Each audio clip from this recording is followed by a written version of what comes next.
Housewife असूनही मी content create करते. नमस्कार मंडळी, स्वागत आहे तुमचं माझ्या एका नवीन मिनी ब्लॉगमध्ये.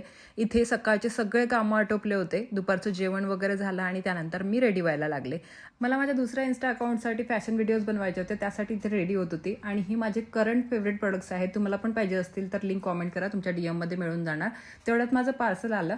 मी आता कॉन्टेंट क्रिएट करणारच होती तर माझं पार्सल आलं. म्हटलं या पार्सलचा पहिल्यांदा व्हिडिओ बनवून टाकायचा. आणि इतका सुंदर ड्रेस आहे, तुम्हाला पण पाहिजे असेल तर लिंक कॉमेंट कराल. सगळ्या गोष्टींची तुम्हाला लिंक मिळून जाणार. नंतर मग फॅशन व्हिडिओज बनवले आणि नंतर लवकर मला मेकअप रिमूव्ह करायचं होतं, कारण मी जास्त वेळ मेकअप माझ्या फेसवर ठेवत नाही आणि ठेवू पण नाही. त्याने तुमचे पोस्ट क्लॉक होतात आणि फेसचे जे प्रॉब्लेम्स आहेत तेच त्यानंतर सुरू होतात, म्हणून जास्त वेळ मेकअप ठेवायचा नाही. व्हिडिओज बनवून खूप थकली होती, म्हणून मग मसाला खिचडी बनवली. आणि हो, कंटेंट क्रिएट कोणीही करू शकतं. तुम्हालाही या गोष्टीमध्ये आवड असेल तर तुम्हीही करू शकता, कारण आपला जो किमती वेळ आहे तो आपण इकडच्या तिकडच्या लोकांच्या गोष्टी केल्यापेक्षा तो आपला वेळ जर आपल्या कामात दिला आणि आपण काहीतरी त्यामधून बनत असू अशा कामात दिला तर त्याचा फायदाच होणार आहे.